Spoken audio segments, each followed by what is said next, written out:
So hello everyone, this is अभैन आर्नोलिया, your guide and mentor for UGC NET history. कैसे हो आप लोग? आई होप आप सब अच्छे होंगे। तो आज की इस वीडियो में हम बात करेंगे आपके अगले 60 दिनों की स्ट्रेटजी के बारे में, किस तरह से आप उसमें सुधार करके जीआरएफ को हासिल कर सकते हैं। ठीक है, आइए स्टार्ट करते हैं।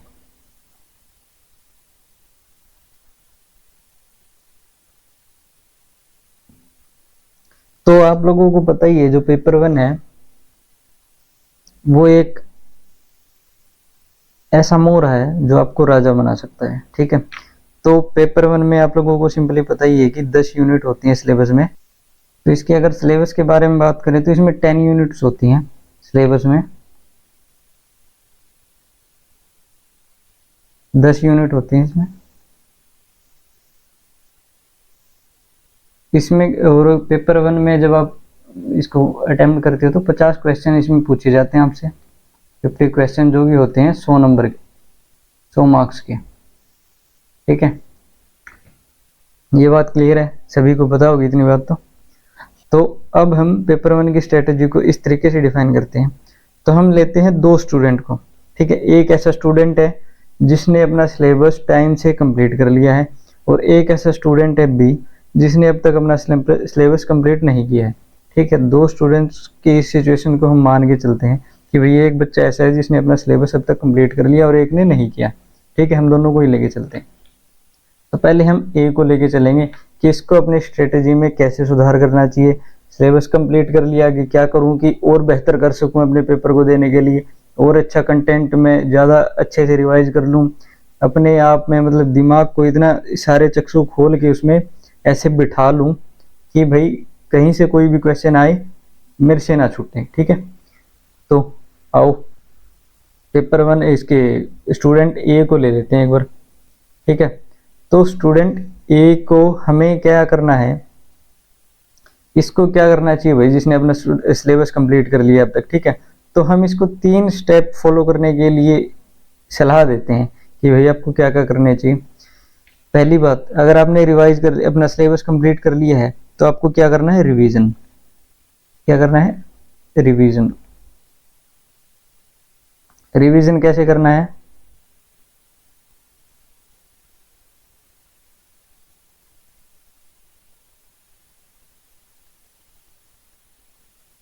ठीक है, कैसे करोगे कि मान लो 10 यूनिट थी आपकी,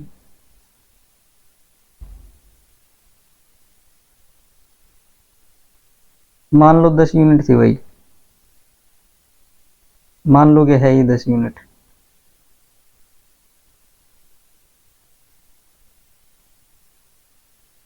अब इनको 3 4 5 6 7 8 9 और ये हो गई 10। ठीक है, तो अब आपको रिवाइज कैसे करना है भाई, ध्यान से देख लो। अब 30 दिन की स्ट्रेटजी अपने आप में बढ़ानी है आप लोगों ने। 30 दिनों में इसको डिवाइड करो, 30 डेज। इसको भाई एक बार मैं बता दे रहा हूँ फिर से, एक बार इसको अच्छे से फॉलो कर लिया ना, कोई भी जीआरएफ नहीं रोक सकता आपका, कोई भी। नेट तो पक्का ही है। अगर सिलेबस पूरा है और इसको फॉलो कर लोगे तो ऐसे ही मतलब महारत हासिल हो जाएगी आपको सिलेबस में। ठीक है, तो आपने अब कैसे रिवाइज कैसे करना है, पहले आपने क्लॉकवाइज रिवाइज करना है, फिर एंटी क्लॉकवाइज। ठीक है, मतलब कि एक ही टाइम में। कैसे, आपने एक टाइम पे जब आप पहली यूनिट कर रहे हो ना, तो उसके बाद में दूसरी यूनिट करोगे, फिर तीसरी यूनिट करोगे, फिर चौथी, फिर 5वीं 6ठी 7वीं 8वीं 9वीं ऐसे करोगे। ठीक है, सेम टाइम पे आपने क्या करना है कि एंटी क्लॉकवाइज भी चलना है। जैसे कि आपने पहली यूनिट उठाई, उसी दिन आपने 10वीं यूनिट भी उठा ली। ठीक है, 10वीं यूनिट के साथ साथ में आप चलोगे तो उसके बाद में 9वीं, फिर 8वीं, फिर 7वीं, फिर 6ठी, ऐसे आप इस तरफ से चलोगे, पहली दूसरी तीसरी, आप ऐसे चलते रहोगे। ठीक है, ये आपको यूं क्रॉस करनी है, समझ गए? ठीक है, और ये आपको एक दिन में 3 बार रिवाइज करनी है। कोई भी मतलब कि 30 दिन में आपने डिवाइड कर लिया तो मान लो 10 10 ऐसे डिवाइड कर लो 3 पार्ट में एक मंथ के, मतलब आप वीकली भी डिवाइड कर सकते हो अपने अकॉर्डिंग। ठीक है, तो इन 10 दिनों में और इन 10 दिनों में 3 पार्ट में आपने डिवाइड कर लिया। इनको लिखो यहाँ कि मुझे इन 10 दिनों में पहले 3 यूनिट कवर करनी है, ठीक है, फर्स्ट 3 यूनिट अपने अकॉर्डिंग लिखो। ये नहीं कि भाई मैं बता रहा हूं तो मेरे को आंख बंद करके फॉलो कर रहे हो आप। यूनिट को रिवाइज करना है। रिवाइज कैसे रिवाइज करोगे? एक यूनिट को 3 बार रिवाइज करोगे भाई, 3 बार, या फिर एक टॉपिक को 3 बार, एक दिन में 3 बार। जिस दिन आप कोई भी टॉपिक उठा रहे हो उसको 3 बार याद करे बिना, 3 बार याद करे बिना नहीं छोड़ना है, ठीक है। कुछ भी समझ नहीं आएगा वरना, सच बता रहा हूं। 3 टाइम रिवाइज, ठीक है, इन ए डे।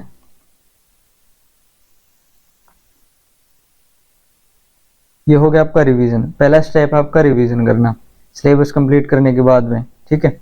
दूसरा स्टेप आपका रहेगा, वो रहेगा आपको क्या करना है, पीवाईटी।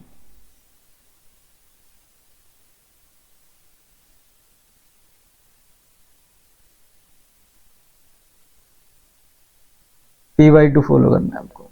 क्या करना है? पीवाईटी।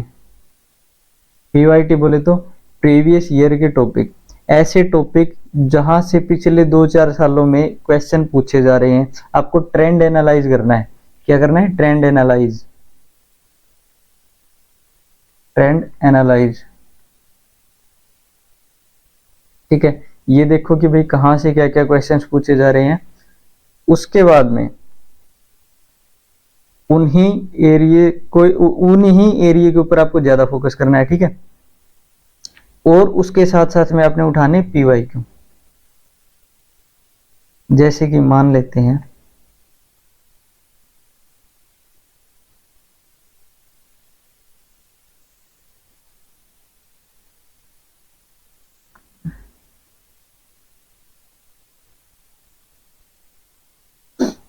पीवाईटी का ट्रेंड एनालाइज करोगे ना, आपको जगह का पता चल जाएगा कि भाई कौन सी एरिया से आपसे क्वेश्चन पूछे जा रहे हैं और ज्यादा मात्रा में पूछे जा रहे हैं, ठीक है। आपको रेशियो पता लग जाएगा। उसके साथ साथ में आपको क्या करना है कि पीवाईक्यू से इन चीजों को एनालाइज करना है कि किस डेप्थ में पूछे जा रहे हैं। कि देख लो एक बार,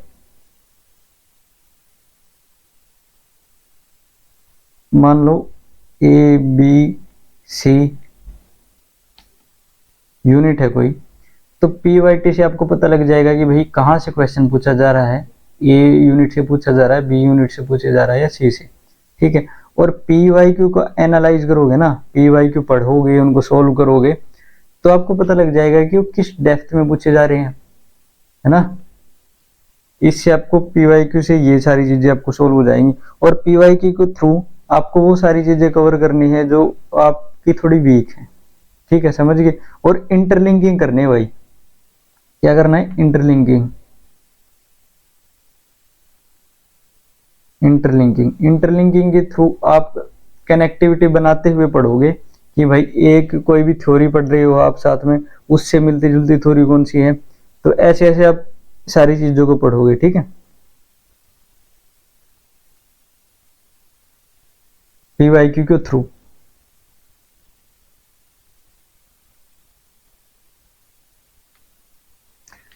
अब यहां तक मॉक से पहले आपको साथ साथ में ये सारी चीजें करने के साथ साथ में एक काम और करना है।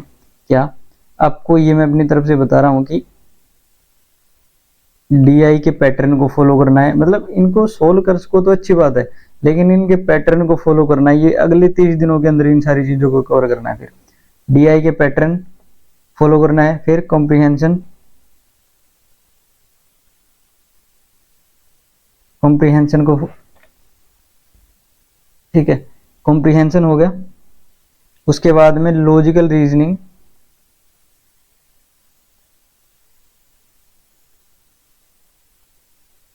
साथ में न्यूमेरिकल।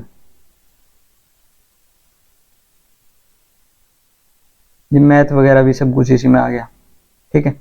ये सारी चीजें आपने इसमें करनी है। क्या करनी है? ये भी एनालाइज ही करनी है आपने, ठीक है। कैसे करोगे, डीआई के पैटर्न को फॉलो कर लो कि भाई परसेंटेज से पूछे जा रहे हैं, किस तरीके से पूछे जा रहे हैं, मतलब कि एक सीक्वेंस में आप देखोगे ना कि पैटर्न बन रहा है, ये पैटर्न में पूछे जा रहे हैं, फिर आप उसके अकॉर्डिंग एक दो वीडियो, दो चार वीडियो मतलब देख लो कि भाई ऐसे ऐसे क्वेश्चन सोल्व कर सकते हो ट्रिकों के जरिए भी, ठीक है। मतलब कि 5 क्वेश्चन पूछे जाते हैं, ये फिक्स है, 5 कॉम्प्रिहेंशन के फिक्स है, और 2-3 क्वेश्चन एक क्वेश्चन लॉजिकल रीजनिंग में पक्का पूछा जाता है, जो ABC इक्वल टू 6 लिख दिया, अब पूछ लेंगे CDE कितना आएगा भाई, ठीक है, इस तरह के क्वेश्चन बन जाएंगे। या फिर बीच में गैप दे देंगे, ABC बीच में गैप दे दिया, EFG बीच में क्या आना था भाई, इस तरीके के सिंपल सिंपल क्वेश्चन बन जाएंगे, या फिर स्क्वायर वाले बन जाएंगे, ठीक है। ये पैटर्न को फॉलो कर लो, अगले 30 दिनों के अंदर इन सारी चीजों को आप कवर कर लोगे, और साथ में इनको नोट डाउन करते चलना कि भाई ऐसे ऐसे क्वेश्चन बन रहे हैं, ये आपको PYQ के थ्रू पता लगेंगे सारी की सारी चीजें, ठीक है। और किसी भी यूट्यूब वीडियो से आप कवर कर लोगे बड़ी आसानी से। एक आता है इसमें ट्रेन वाला क्वेश्चन, ट्रेन वाला क्वेश्चन भाई साहब हर शिफ्ट में पूछा जाता है, एक क्वेश्चन तो पक्का है, ठीक है, 2 नंबर फालतू के हैं आपके। ट्रेन वाले क्वेश्चन 1-1.5 घंटे की कोई भी वीडियो मिल जाएगी आपको, यूट्यूब से सर्च कर लेना बड़ी आसानी से, और बहुत आसान आसान पूछे जाते हैं, कर लोगे। ये आपको एनालाइज करके साथ साथ में नोट डाउन करते चलना कि भाई इस पैटर्न में पूछे जा रहे हैं, ठीक है।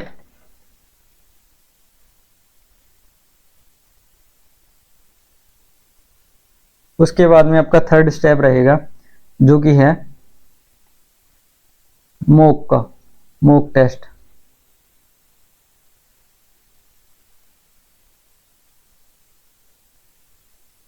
मॉक टेस्ट, ठीक है। अब मॉक टेस्ट आपने कैसे लगाने हैं, हर तीसरे दिन, एवरी थर्ड डे,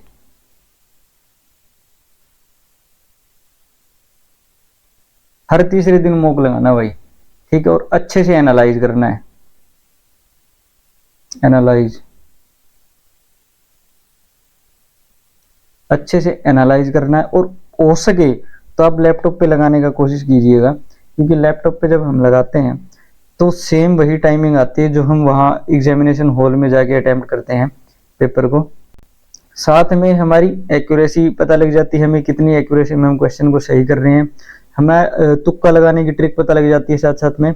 और लैपटॉप मतलब कि हम सेम वही, हमारा दिमाग उसी हिसाब से सोच समझ पाता है सारी चीजों को, ठीक है।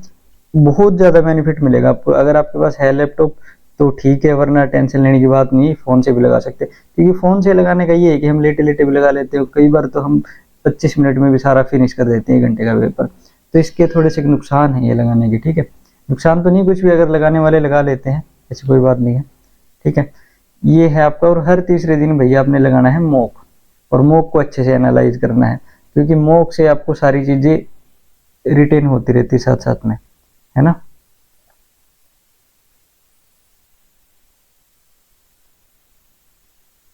और जब आप मॉक लगाओ तो एक बात विशेष रूप से ध्यान रखनी है, मन में ऐसा कोई, दिमाग में ऐसा कोई ख्याल नहीं आना चाहिए कि भाई ये क्वेश्चन स्किप कर देता हूँ, इससे क्या ही हो जाएगा, ठीक है।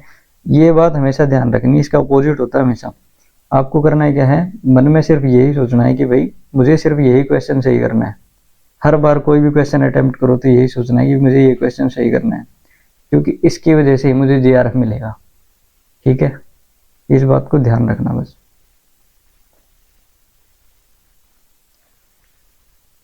अब बात कर लेते हैं उन स्टूडेंट के बारे में जिनका सिलेबस कंप्लीट नहीं हुआ है, ठीक है, जिसको हमने स्टूडेंट बी माना था, जिनका सिलेबस कंप्लीट नहीं हुआ है अब तक।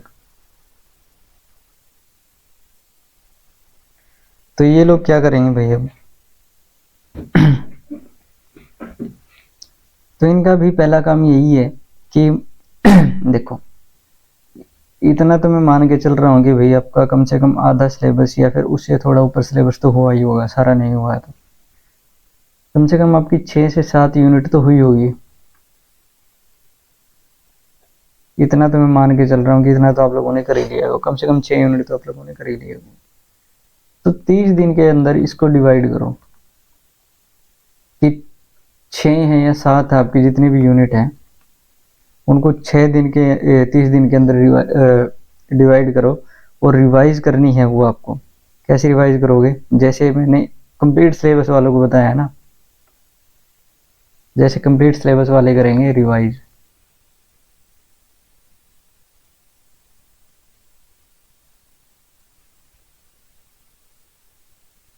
रिवाइज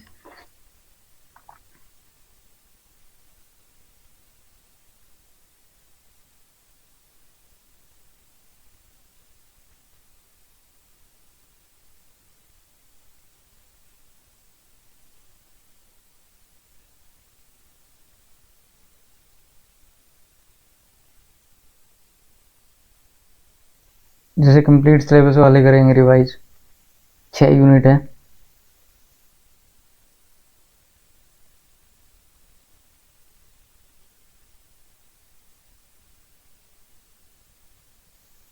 छह यूनिट है, A B C D E और एफ, ठीक है।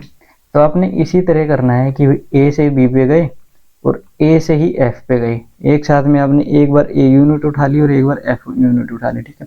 एफ के बाद में ई पढ़ो, डी पढ़ो, सी पढ़ो, ऐसे पढ़ो, मतलब कि पीछे से आ जाओ, आगे से आ जाओ, कैसे भी जैसे मर्जी आपकी। जो 10वीं यूनिट है ना, 10वीं ऐसा मत करना कि भाई पहले मैं टीचिंग एप्टीट्यूड करूँ फिर रिसर्च, मतलब सीक्वेंस में मत करो। लास्ट से भी जो लास्ट टाइम रिवाइज किया था उसको भी याद करो और उससे पहले जो किया था, ऐसे करते रहोगे ना तो आपको पूरा सिलेबस कवर हो जाएगा। इस तरीके से आपको चलना है, ठीक है। और ये जो जितने भी यूनिट आप लोगों ने याद करी है उनको 30 दिन में डिवाइड करके पढ़ो कि भाई मुझे, और 3 बार रिवाइज करनी है एक दिन में, 3 बार रिवाइज, ठीक है। एक दिन में जब भी आप पढ़ने बैठो तो 3 बार रिवाइज करनी ही करनी है, इसमें कम काम नहीं चलेगा। साथ में अब मैं मान के चल रहा हूँ कि भाई 6 हैं आपकी यूनिट, तो 6 में से 4 यूनिट ऐसी है जो आपके अभी नहीं हुई है, पेंडिंग है, ठीक है। ए बी सी और डी, इस यूनिट को हम करेंगे थ्रू पी वाई क्यू। कैसे? पी वाई क्यू के थ्रू। सबसे पहले आप लोगों ने करना क्या है, ये रिवाइज वाला हो गया हमारा कि भाई ऐसे ऐसे रिवाइज करना आप लोगों ने।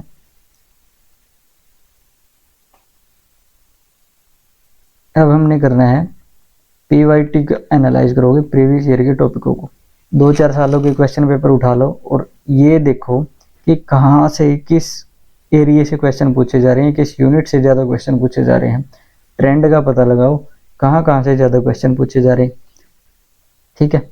इसके बाद में आप लोगों ने लगाने हैं पी वाई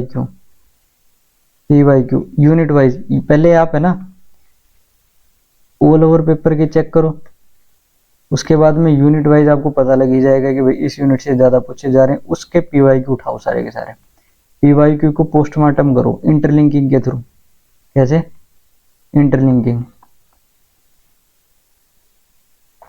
इंटरलिंकिंग करोगे ना, जैसे ही चैन बनाओगे आप, एक दूसरे से जोड़ जोड़ के सारी चीज़ें पढ़ोगे, आपको ऑटोमेटिकली याद होना शुरू हो जाएंगी कि भाई ये चीज़ ऐसी थी, इसको ऐसे करना था, ये उसने थ्योरी दी थी, मतलब आपको सारी चीज़ें याद हो जाएंगी। एक दूसरे से कनेक्ट करके पढ़ोगे ना, सारी चीज़ें अपने आप याद होने स्टार्ट हो जाएंगे। उसके बाद हो गया ये। इसके लिए आप YouTube का भी सहारा ले सकते हो, किसी YouTube चैनल से कर लो, ठीक है। YouTube वीडियो से कर लो,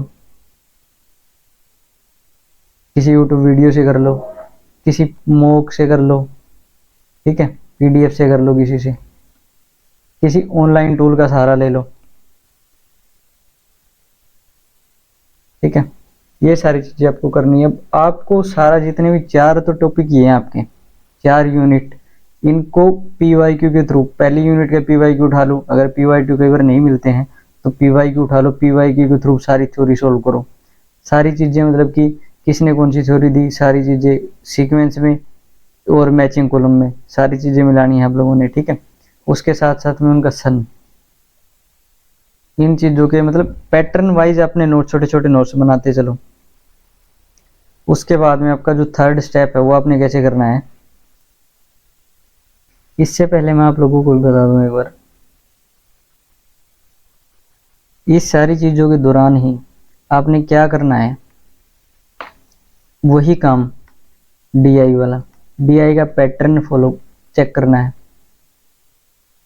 पैटर्न चेक करना है भाई। 2 से 3 क्वेश्चन तो तुक्का मार के भी सही कर दोगे, सिर्फ तुक्का मार के, ठीक है। अगर पैटर्न को मतलब चेक कर लोगे, क्रॉस एनालाइज कर लोगे, सारी चीजें कर लोगे, तो भाई 4 क्वेश्चन कहीं नहीं गए DI के, 4 क्वेश्चन यानी 8 नंबर।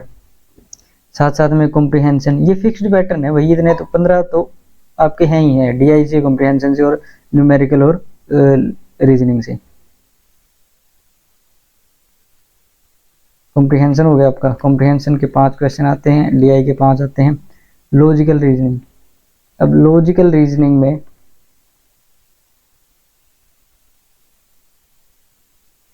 ठीक है, आपने क्या ध्यान देना भाई, फैलेसी कहीं से करो लेकिन करो, फैलेसी करो।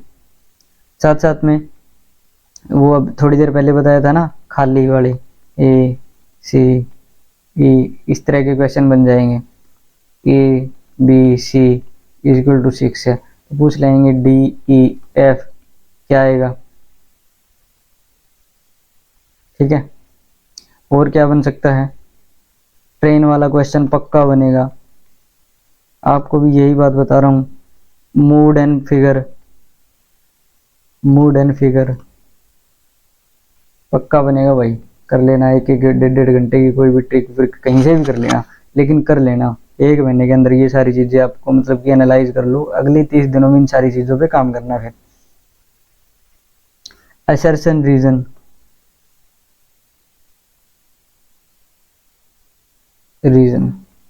इन सारी चीजों के बारे में, क्या चीजें होती हैं, इन सारी चीजों के बारे में पता करो, धीरे धीरे उनके बारे में सीखो, ठीक है। ज्यादा लंबी चौड़ी कहानी नहीं है, बड़ी आसानी से हो जाएंगी।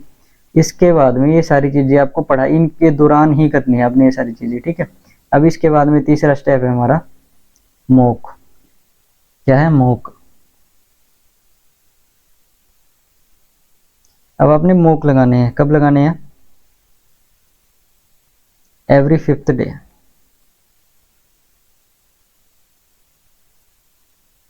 हर 5वें दिन मॉक लगाना भाई, और उसको अच्छे से एनालाइज करना है। इससे आपकी सेम आपकी भी एक्यूरेसी तो आपकी बढ़ेगी भाई, एनालाइज करना है अच्छे से। बेनिफिट क्या होगा, एक्यूरेसी का पता चल जाएगा, एक्यूरेसी का पता चल जाएगा। साथ साथ में तुक्के वुक्के जैसे भी लगा रहे हो सारी चीजें, उनका आइडिया आ जाएगा कि भाई मैं ऐसे चीजें कर रहा हूँ तो मेरा सही निकल रहा है, और मैं ऐसे कर रहा हूँ तो मेरा गलत आ रहा है, तो उस चीज के बारे में पता चल जाएगा। साथ साथ में आपकी मानसिक क्षमताएं हैं जो उसी हिसाब से ढल जाती है कि आप एग्जामिनेशन हॉल में बैठे हो, उसी हिसाब से आपकी टाइमिंग का पता लग जाता है कि आप कितनी जल्दी से पेपर को अटेम्प्ट कर लेते हो और कितने सही तरीके से करते हो, ठीक है।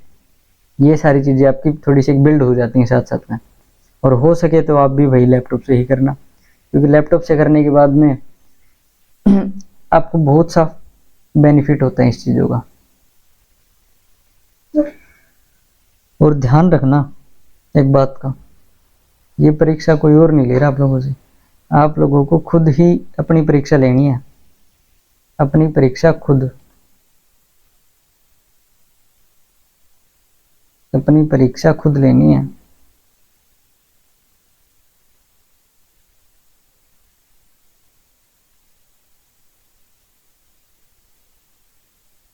अपनी परीक्षा खुद लोगे वही तभी कामयाब हो पाओगे, वरना तो कोई चांस नहीं है, ठीक है दोस्तों। तो ये थी आज की हमारी वीडियो, जहाँ पे हमने जाना कि दो स्टूडेंट हैं, सिचुएशन के अकॉर्डिंग हमने देखा कि जिसका सिलेबस पूरा है उसको क्या क्या करना चाहिए, और जिसका सिलेबस नहीं है, जिसका सीधी सीधी बात है भाई, जिसका सिलेबस है उसको अच्छे से रिवीजन करना है 30 दिनों के अंदर अंदर, एक दिन में 3 बार रिवीजन करना है, ठीक है। एक दिन में 3 बार रिवीजन करना है, उल्टा सीधा हर तरीके से करना है। 30 दिन को डिवाइड कर लो, वीकली कर लो या 10-10 दिन में कर लो, ठीक है। रिवाइज करने के साथ साथ में PYQ को एनालाइज करो, उसके साथ में उसके अकॉर्डिंग PYQ को छान मार दो, मतलब PYQ से ही आएगा सब कुछ। क्यों PYQ से क्यों आएगा भाई, क्योंकि एक साल में 2 बार एग्जाम होता है, इसमें NTA 2 बार एग्जाम लेती है, नए क्वेश्चन कहाँ से बना के ले आएगी, इतने सारे क्वेश्चन हर शिफ्ट में 5-7 शिफ्ट होती हैं, मतलब कि 5-7 पेपर होते हैं, और हर पेपर में 2 शिफ्टों में होता है लगभग, तो हर बार अलग नए क्वेश्चन कहाँ से, वो इतने बुद्धिमानी लोग नहीं बैठे भाई, कई बार हर जगह नहीं बैठे होते, मतलब कि है बैठे भी है, इसमें कोई दो राय नहीं है, लेकिन वो बेचारे कहाँ से ही बना लेंगे इतनी हर बार नए क्वेश्चन। इस बात को ध्यान में रखते हुए आप जैसे लोग हैं वो भी, स्टूडेंट बी ने ये करना है जिसका सिलेबस कंप्लीट नहीं है, उसने भी रिवाइज करना है अपने अकॉर्डिंग। जो सिलेबस नहीं हुआ है उसको छोड़ो एक बार, जितना हुआ है उसको मत बोलो, उसको रिवाइज करो प्लीज। साथ साथ में दूसरा है PYQ फॉलो करो, और PYQ के थ्रू आपने जो पेंडिंग टॉपिक है आपके वो सारे याद करने हैं, समझना है, रिवाइज करने हैं, ठीक है। यूट्यूब से करो, मॉक टेस्ट से करो, PDF से करो, या फिर किसी ऑनलाइन टूल का सहारा लो। थर्ड है कि हर 5वें दिन लगाना आप लोगों ने भाई, उसको अच्छे से एनालाइज करना है, लगाना जरूर है, प्लीज लगाना। अगर 5 दिन में एक बार लगाओगे ना तो 1 महीने में 6 मॉक लगा लोगे आप। 6 मॉक से भी आपको बहुत सारी चीजें पता लग जाएंगी। उसके बाद में ये सारी चीजें आपको देखनी है कि भाई एनालाइज करते रहना, साथ साथ में इनके ऊपर हम काम करेंगे अगले 30 दिनों में, ठीक है। एक वीडियो और लेके आऊंगा मैं लास्ट 30 डेज की, ठीक है। तब तक इन सारी चीजों पे फोकस करके अच्छे से इनको घोट के पी जाओ, ठीक है। उसके बाद में कोई नहीं रोक सकता तुम्हारा चेहरा, ठीक है। ये तुम लोगों को सिर्फ इन 30 दिनों में करना है। आज से स्टार्ट हो जाओ और अगले 29 दिनों तक, 30 दिनों तक करते रहो इन चीज़ों को। जो अगले लास्ट के 30 डेज रहेंगे उनकी स्ट्रेटेजी अलग से रहेगी हमारी, उसमें क्या करना है, सारा कुछ रिवाइज किया हुआ क्या करना है, ठीक है। उसके बारे में हम अलग से बात करेंगे, ठीक है जी। ये थी हमारी एक छोटी सी video. Thank you so much. अगर ये जानकारी आपको अच्छी लगी हो तो प्लीज़ चैनल को लाइक और सब्सक्राइब ज़रूर करें। Thank you.